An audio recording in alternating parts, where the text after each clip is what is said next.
नमस्कार, एक बार फिर से मैं आप सभी के सामने उपस्थित हूँ बेहद महत्वपूर्ण टॉपिक के साथ। हमें सर्दी हो, जुकाम हो, कोई बीमारी हो, यदि हम किसी पर्टिकुलर जैसे कैंसर हो गया या फिर हमें टीबी हो गया, इन सारी चीज़ों में हम एंटीबायोटिक्स लेते ही लेते हैं।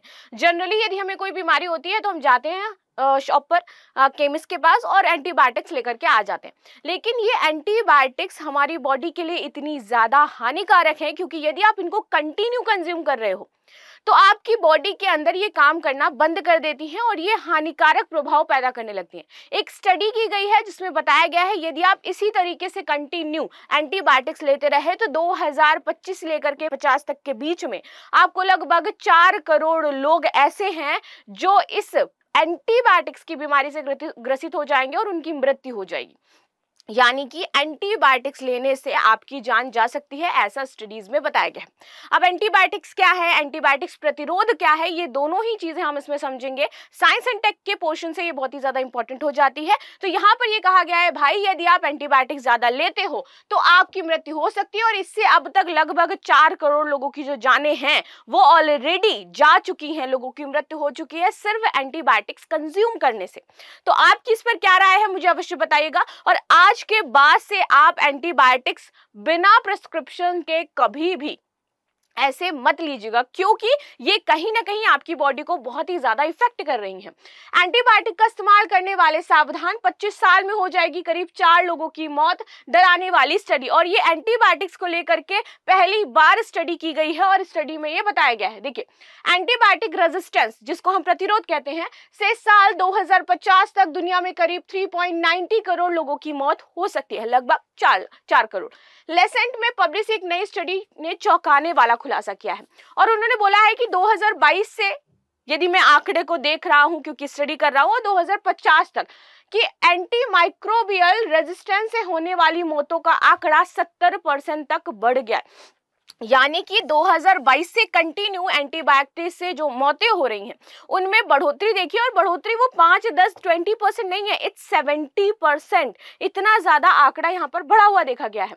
Global research on anti microbial resistance परियोजना के शोधकर्ताओं के एक समूह ने कहा कि एंटीबायोटिक प्रतिरोध से भविष्य में होने वाली मौतों की संख्या सबसे ज्यादा कहां होगी, भारत में होगी। क्योंकि हम भारतीय जो है ना वो बिना किसी सोचे समझे खुद ही डॉक्टर बन जाते हैं, ये कर लेते हैं, वो कर लेते हैं, ये खा लेते हैं, जुकाम हो गया, अच्छा चलो ये एक कौन सी सेट्रिजिन कोई दवाई आती है, चलो ये दवाई ले लेते हैं चल करके, ठीक है। तो यहाँ पे बोला गया है कि सबसे ज्यादा जो मौतें एंटीबायोटिक से होंगी वो भारत में, देन इसके बाद पाकिस्तान में, बांग्लादेश सहित दक्षिण एशिया में सर्वाधिक रहने का अनुमान है।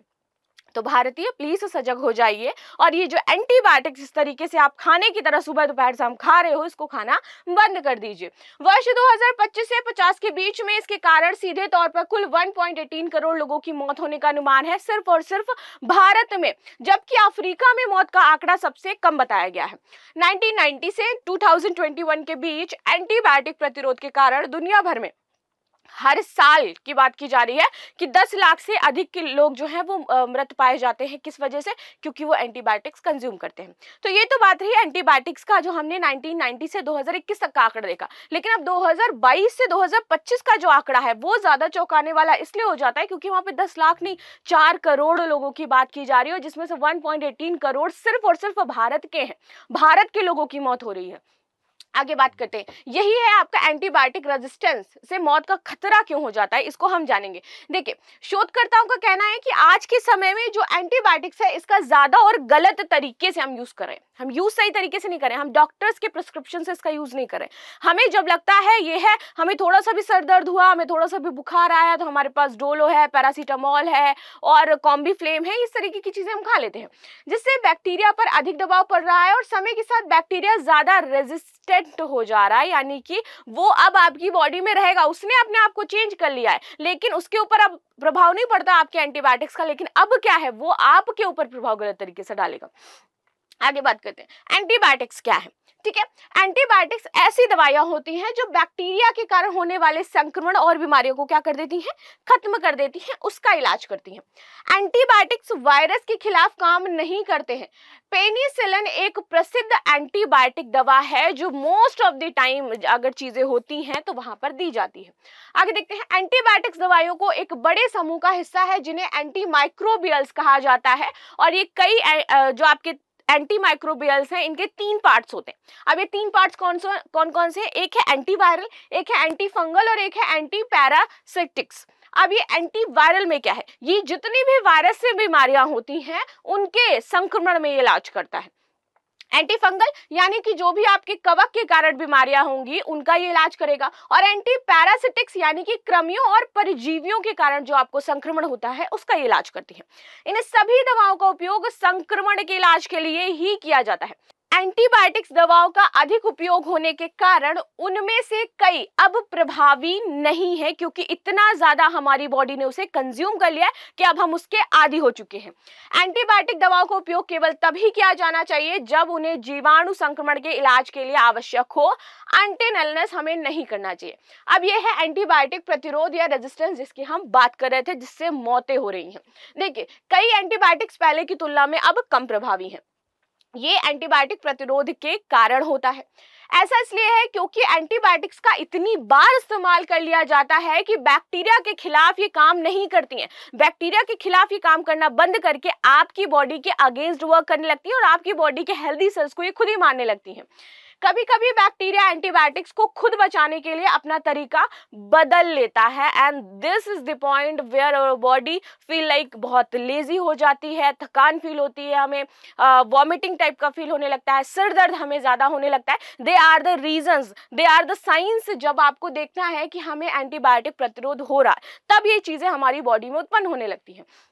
एंटीबायोटिक एक प्रतिरोध गंभीर वैश्विक समस्या है, और ये सिर्फ इंडिया की नहीं है, लेकिन इंडिया में ज्यादा से ज्यादा बताया जा रहा है कि इसका प्रभाव पड़ रहा है, क्योंकि इंडिया में बहुत अच्छे लॉ नहीं है ना मेडिसिन को लेकर के। हम देखते हैं कि हाँ चलो ये बैन कर दी जाती है, फिर भी वो बिकती रहती है, तो इस वजह से ज्यादा खतरा आपको इंडिया, पाकिस्तान और बांग्लादेश के लिए बताया गया है।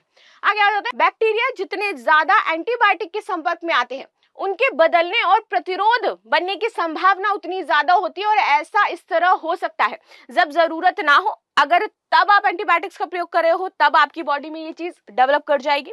और एंटीबायोटिक दवाओं को ठीक से ना लेना, जैसे कि खुराक ना लेना, ठीक है, टाइम भूल जाना, कोर्स को पूरा ना करना। कई बार आपको दवाइयां दी जाती हैं फॉर कोर्स कि आपको ये पूरा करना है, लेकिन हम लोग नहीं कर पाते। जब आप ऐसा करते हो तब ये सारी चीजें आपके ऊपर प्रभावी हो सकती हैं। आगे आ जाते हैं, स्टडी का क्या कहना है। स्टडी कहती है, study global research on anti microbial resistance protect का पार्ट है, और दुनिया भर में इस तरह की ये फर्स्ट ऐसी स्टडी हुई है, पहली स्टडी है। WHO का कहना है कि यह रेजिस्टेंस कॉमन इन्फेक्शन के इलाज को परेशानी वाला बना देता है। ठीक है, कीमोथेरेपी और सिजेरियन जैसे मेडिकल इंटरवेंशन में ये काफी रिस्की बना देता है, और यही मैं आपको कह रही थी कि जब हमें लाइक कीमोथेरेपी, टीवी या फिर सिजेरियन जैसी कुछ चीजें होती हैं तब यहाँ पे और भी ज्यादा रिस्की हो जाता है। स्टडी में 204 देशों में 52 करोड़ से ज्यादा hospital records, insurance claims, death certificate जैसे डेटा यहाँ पर शामिल किए गए, और इसे करने के लिए स्टैटिस्टिकल मॉडलिंग का भी इस्तेमाल किया गया था, तब जाकर के आपकी ये स्टडी कंप्लीट हुई। स्टडी से क्या पता चला? स्टडी से ये पता चला है कि 1990 से 2021 तक आपके 10 लाख लोगों की मौत हुई, और ये जो मौतें हैं और समय से पहले हुई हैं लोगों की, और बहुत तेजी से हो रही हैं। स्टडी के लीड ऑथर केविन इकुटा का कहना है कि अगली क्वार्टर सेंचुरी में 3.90 करोड़ मौतें हो सकती हैं। इस हिसाब से हर मिनट आपकी 3 मौतें हो रही हैं एंटीबायोटिक लेने की वजह से। बच्चों को कम और बुजुर्गों को से सबसे ज्यादा खतरा बताया गया है। उन्होंने बोला है कि बच्चों जो 5 साल से कम हैं या 5 साल के हैं वहां पर तो मौतों का आंकड़ा कम हो रहा है, लेकिन जो आपके बुजुर्ग हैं, ठीक है, पिछले 30 साल का पैटर्न यदि फॉलो किया जाए तो सबसे ज्यादा जो आपके बुजुर्ग 70 पर पहुंच गए हैं या उससे पहले या पहुंच रहे हैं, उनका मौत का आंकड़ा सब 2 गुना हो चुका है इस टाइम।